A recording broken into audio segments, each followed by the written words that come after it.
네, 스페셜 리포트 시간입니다. 이번 주 미국 증시 급락 여파에 글로벌 증시가 몸살을 앓았습니다. 이 가운데 간밤 뉴욕 증시가 추가적인 하락을 보여서 걱정이 커져가는 상황인데요. 자, 미 증시 급락의 배경에 대해서 이 시간 통해서 살펴보도록 하겠습니다. 스페셜 리포트에서 만나보시죠. 네, 이번 주도 정말 얼마나 마음고생이 심하십니까? 지난주에도 제가 아주 중대한 악재 세 가지가 있다라는 말씀을 드렸었는데요. 일단 이번 주에는 가시쿠지와 관련된 부분은 어느 정도 좀 완화되는 느낌을 좀 받으셨죠. 이 가쇼기와 관련된 부분도 상당히 위중한 악재예요. 왜냐하면 달러를 흔들 수 있거든요. 제가 이제 여러 번 말씀을 드렸습니다만 사우디라고 하는 나라는 중동에서 굉장히 중요한 역할을 하는 나라입니다.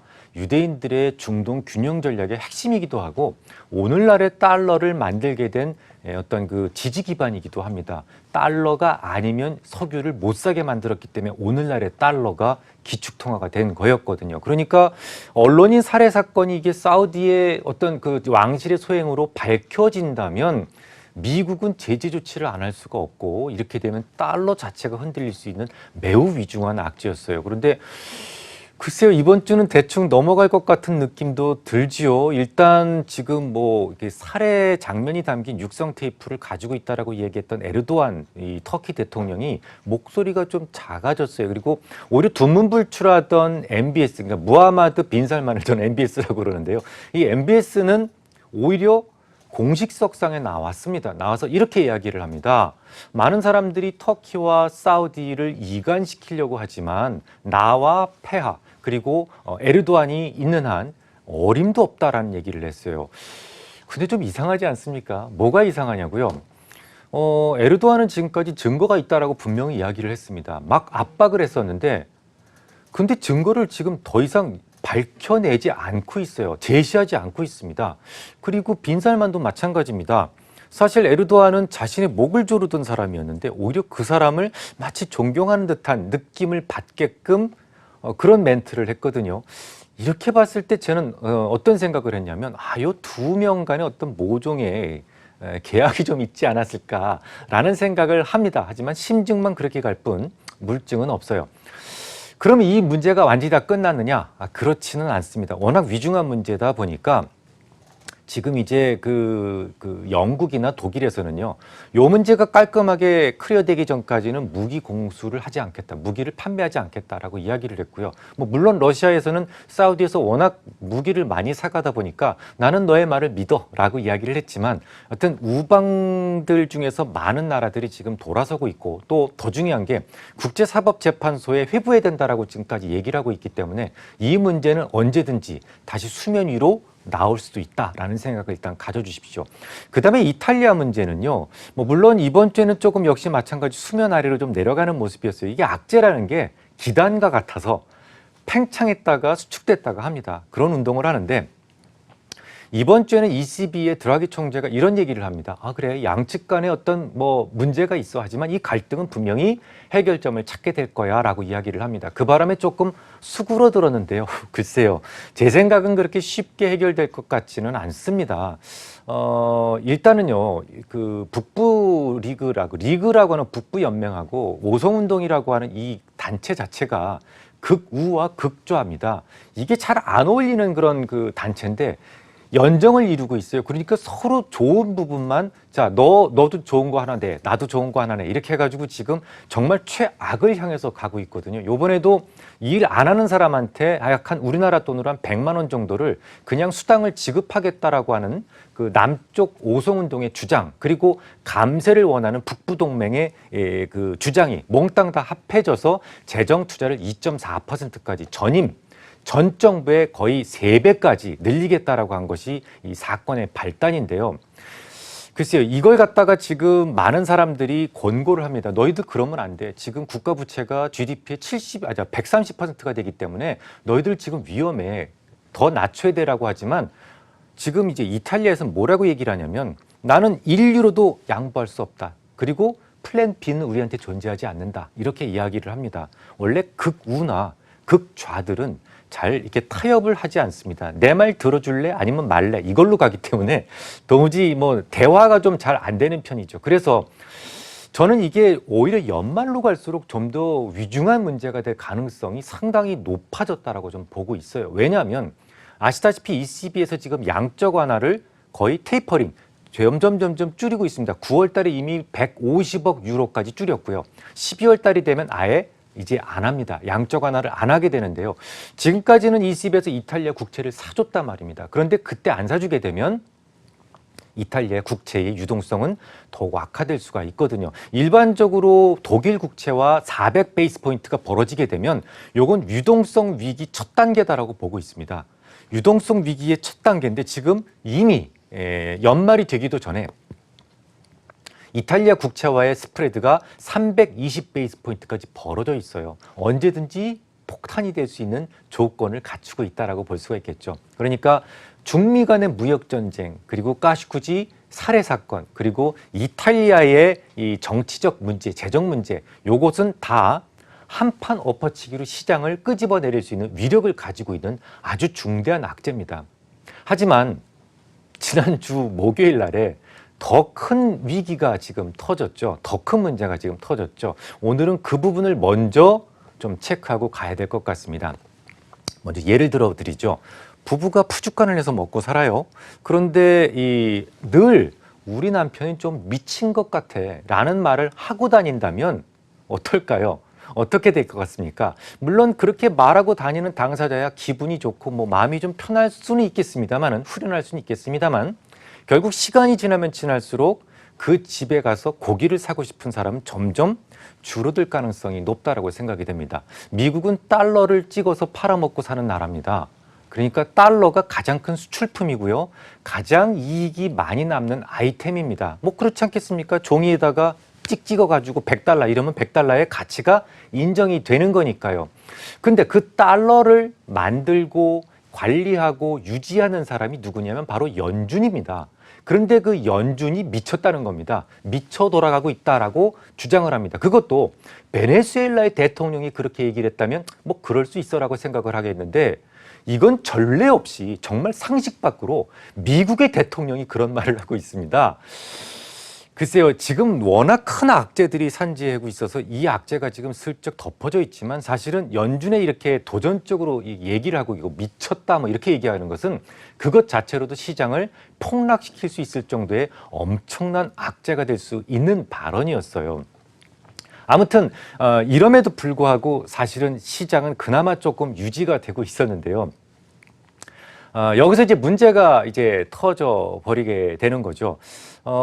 이게 미국의 대통령이라는 사람이 연준에 대해서 좀 이렇게 미쳤다, 이렇게 돌아가고 있다, 이렇게 얘기를 하면 사람들이 말릴 거 아닙니까? 아, 당신은 그러면 안 돼요 라고 말릴 거 아닙니까? 그런데 이 트럼프의 귀 주변에는 아주 깊은 해자가 뚫려 있는 것 같아요. 남의 말은 듣지를 않습니다. 여러분들도 아시다시피 이번 주에 2개 국제협약을 그냥 벌떡 뒤집어 버렸죠. 여러분들 아시다시피 과거 고르바초프하고 레이건이라고 하는 미국의 전 대통령이 평화조약을 만듭니다. 서로 우리 핵미사일 쏘지 말자. 그래서 미사일 멀리 도달할 수 있는 미사일 개발을 중단하자라고 하는 소위 INF라고 하는 그런 계약을 만듭니다. 그거를 이번 주에 트럼프 대통령은 나 이거 안 해 라고 해버리죠. 또 중요한 게 IMO라고 있는데 국제해사기구인데요. 여기에서 이제 그 황화합물 배출을 기존의 3.5%에서 0.5%로 줄이자라는 그런 협약을 하게 됩니다. 이것도 이제 1년 1개월 남았어요. 그런데 이것도 트럼프 대통령이 갑자기 나 그거 안 해라고 해버립니다. 이 국제협약이라는 게 왜 중요하냐면요. 많은 사람들은 이게 어쨌든 간에 많은 사람들이 머리를 맞대고 결정한 거예요. 그게 잘잘못을 떠나서, 이게 잘된 계약이다, 안 된 계약이다, 이걸 떠나서 많은 나라들이 모여서 자, 우리 이렇게 하자라고 했던 어떤 국제 협약입니다. 약속입니다. 그 협약을 보고 많은 회사들은 계획도 짜고 투자도 합니다. 예를 들어서요, 이번에 IMO에서, 그러니까 국제해사기구에서 결정한 것도 황화물 배출물이 너무 많다라는 겁니다. 배들은 벙커 CU라고 하는 연료를 쓰게 되는데요. 그게 너무 많은 황화물을 내다 보니까 지구 오염에 근본적 원인이 되고 있다라고 생각을 한 거예요. 그래서 앞으로는 스크러버라고 하는 그런 그 연료, 그러니까 매연 저감 장치를 달거나 아니면 저유황 경유로 바꿔라라고 강제하기 시작을 한 겁니다. 그게 이제 이제 1년 1개월 정도 후에는 그게 시작이 되는 거예요. 그러면 정유사는 어떻게 생각을 할까요? 그래, 국제 간의 약속이니까 앞으로 저유황 경유가 더 많이 팔리겠네라는 생각을 하고 소위 그 탈황 설비에 대한 투자를 많이 하겠죠. 투자를 많이 한단 말입니다. 돈을 들여서. 또 조선업종도 마찬가지죠. 스크러버를 장착하려면 뭐 10억에서 50억 정도 들어가는데 그걸 장착을 하기 위한 설비 투자를 또 하겠죠.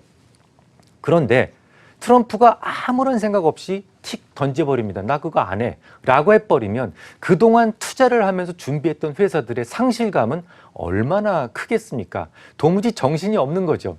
그래서 이런 문제점들을 계속 알고 있었다라는 거죠. 근데 이런 문제점은 사실은 그냥 빙산의 일각일 뿐이에요. 왜냐하면 정말 뭐 상선주나 조선주, 정유주 이런 몇 개 업종에만 영향을 미칠 뿐입니다. 정말 중요한 것은 트럼프가 지금까지 유지했던 뭐 감세 정책, 재정 정책, 그리고 무역 전쟁, 이게 상당히 심각한 위기를 만들고 있는 거예요.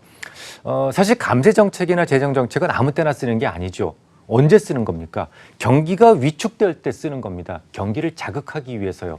그래서 이게 경기가 어느 정도 올라갔을 때도 계속 계속 재정 정책이나 감세 정책을 쓰게 되면 끌어올릴 수 있다라는 말씀을 제가 작년부터 드렸던 거 기억나시죠? 그러다 보니까 연방준비제도에서도 계속해서 트럼프의 정책에 대해서 비판을 합니다. 매주 비판을 했는데 이번 주에도 비판이 굉장히 많았었죠. 라팔 바스티 애틀란타 연은 총재는 오늘 이번에 뭐라고 얘기를 했냐면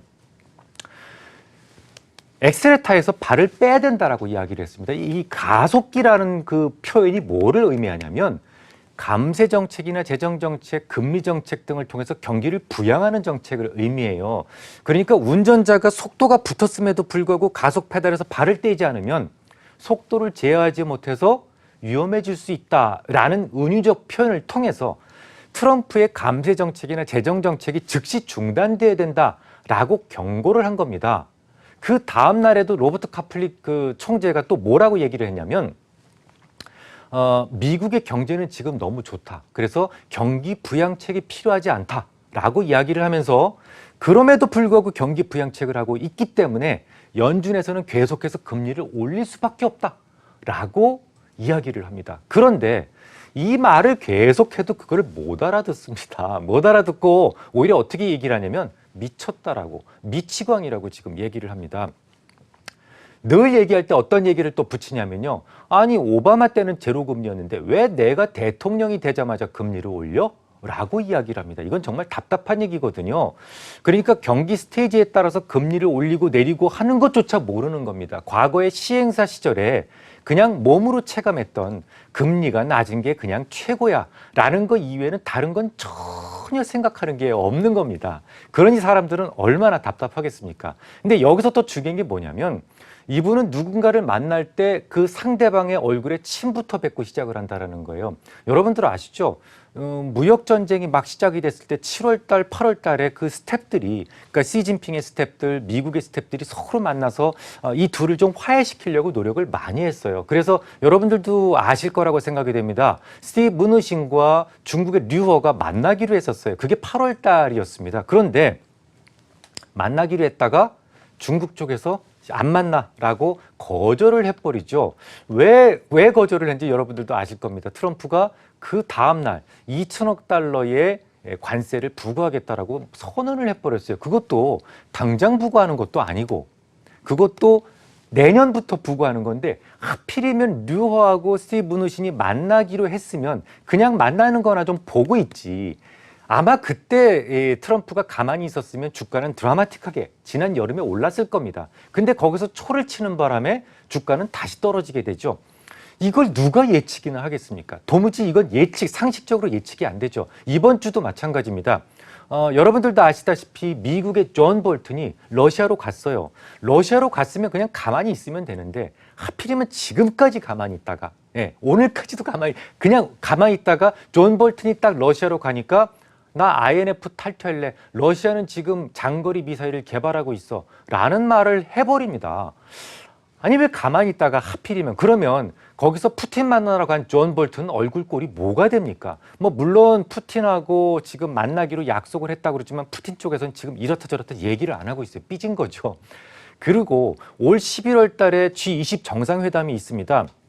여기서 시진핑과 그리고 트럼프가 만날 1시간 정도 독대 시간을 갖겠다라는 것이 역시 스태프들이 열심히 작업을 해서 만들어 놨어요.